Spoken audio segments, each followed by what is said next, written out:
document summarizing the FBI's interview of General Michael Flynn back on January 24th, 2017.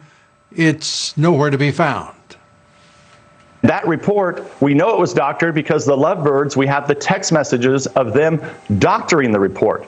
But here's the problem. That's right. The original report that was used to brief the United States Congress, that report is missing. It's gone. Poof. It's out. We can't find it.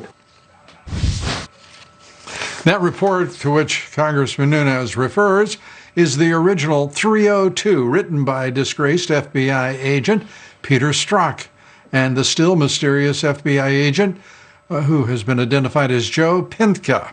As Congressman Nunes said, there are messages from February 10th, 2017, in which Strzok and former FBI attorney Lisa Page talked about doctoring that 302. Page wrote this to Strzok: "You didn't even attempt to make this cogent and readable." Strzok replies he was trying to not completely rewrite the thing so as to save redacted's voice. The redaction could be Joe's voice, meaning Agent Pintka, originally authoring the Flynn 302 right after the interview. Strzok and Page's messages potentially reveal a corrupt scheme to rewrite the entire Flynn interview in order to create a framework they use to frame General Flynn, accusing him of lying. 4 days after that exchange, February 14th, 2017, Strzok asked Page whether former FBI Deputy Director Andrew McCabe is good with the F-302. Page replies, Strzok launch on F-302. The modified, rewritten, edited Flynn 302 report was entered into the record the very next day, February 15th, 2017, more than 2 weeks after the Flynn interview had occurred.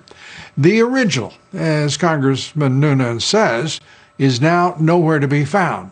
Or to put it another way, the FBI apparently hasn't found it. But our review of past testimony from Deputy Attorney General Sally Yates may provide a clue or two as to where that document might be, or at least what Agent Strzok and Pintka first wrote down. Here's what Yates had to say under questioning by Senator Sheldon Whitehouse, again in 2017. Did you have the 302 with you when you were in the White House? Did you show it to White House counsel? And had you seen it at the time you went up to the White House? No. The FBI had conducted the interview on the 24th. We got a readout from the FBI on the 25th, a detailed readout specifically from the agents that had conducted the interview. Well, there. It would seem that if there's any place to start looking for the missing document, they might ask Sally Yates, or perhaps ask the DOJ's National Security Division for the report they received sometime on or about January 25th of 2017. Our next guest is General Michael Flynn's attorney, and joining us tonight is Sidney Powell, also former federal prosecutor, great American. And Sidney, great to have you with us. And again, just congratulations to you and General Flynn, and thanks to the Attorney General and the President for where we are today. It's been a long journey for you and certainly for General Flynn. Your thoughts? We're finally making progress, and we're delighted that we are. I think the material given to us last week and then the release of these transcripts finally is absolutely stunning. I am livid that Adam Schiff and others in Congress have been able to suppress this evidence for 2 and 3 years. It is Brady evidence that is exculpatory to General Flynn, and frankly, their suppression of it should be deemed obstruction of justice, Mr. Schiff in particular, since he has been out lying in the public profusely every time he opens his mouth about the whole scenario. It's an absolute outrage. It is an outrage, but is it an outrage without consequence for Congressman Schiff? Is there any way in which to hold him accountable for lying, for helping to create this obscene so-called impeachment inquiry, to carry on the nonsense he did for more than 2 years, that he had a certain evidence of a Russian collusion with the Trump administration?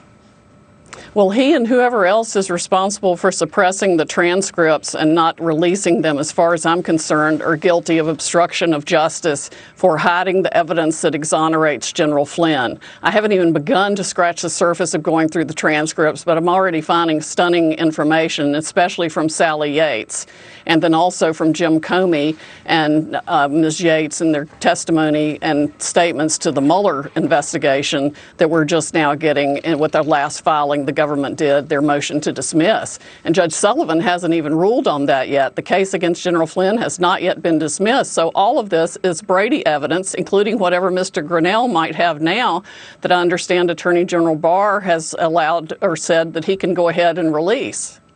Oh. Well, shame on all who helped Adam Schiff suppress this evidence. Shame, too, on Emmett Sullivan, the judge in this case, for not having expeditiously acted to do the right thing here. The Attorney General painted a gold path for him to follow to righteousness, and he chose to stay in the passive retreat. I mean, it makes him look bad, the federal judiciary. Nothing could make the FBI and Justice Department with its Obama-era leadership look any worse than it does. But my God, let's turn to Flynn and the unmasking. You talked about those who were helping Adam Schiff. Certainly one of them has to be a considered suspect. And that's the previous one of the previous heads of the national intelligence, and that would be Dan Coates. It was on his watch that much of this was taking place, and I won't get into that tonight. But the unmasking, give us your best judgment as to how important it is that Rick Grenell, now that the Justice Department, the Attorney General, has said this is your call. It's fine by me, but it is your call to reveal the names. Your thoughts about where that leaves us and your client. I think it's very important to go ahead and release that information, because that will lead us to closer to finding the person that actually leaked the information about the Kislyak call. That leak was a felony that started the entire scenario against General Flynn. And so far we know that Comey and his FBI, I'm sure McCabe, were part of the unmasking from Comey's testimony that was just produced to us. He immediately briefed DNI Clapper on it. Clapper asked for copies, plural, of the transcripts of that phone call and got them, and then Clapper immediately briefed President Obama, who then told Sally Yates about it in the Oval Office meeting on the 5th. That's the same meeting from which they then dispatched Mr. Comey to New York to brief President Trump only on the salacious aspects of the Steele dossier, because they wanted to give a news hook to CNN and BuzzFeed to run with the whole thing. The mere fact that the president and then the president-elect had been briefed on it was enough for them to run with the whole thing, which Clapper had probably already leaked to them. So it's all tied up together. A lot of information went down at that January 5th meeting with Biden and Obama, Yates, Clapper, Brennan, Comey. The whole cabal was right there. Sidney, I want to ask you two quick questions here as we wrap up. And certainly one of them is the debate that is beginning tonight on the renewal of the FISA authorities. And I want to get your judgment as to whether or not it should go forward without substantive major reform. No, I think it does need massive reform, Lou. We already know that the inquiries went up. I think it was 85% in 2015 and 2016. It was obviously being used in a massive way by the corrupt Obama administration for any information they wanted to mine from it on their political adversaries and innocent American civilians.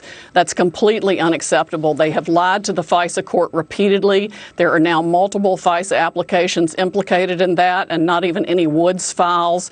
The entire idea of a secret star chamber that can issue warrants like this against American American citizens is terrifying, particularly when you have an FBI and a former National Security Division of the Department of Justice run under Sally Yates that shut out the Inspector General from any oversight as soon as she took office. And then Loretta Lynch, before she left, expanded greatly the distribution of presidential briefing materials to other agencies. Sidney Powell, thanks for being with us. I'm going to save that second question for our next conversation. Good to see you. Okay. Thanks, Lou. Up next, we'll have more.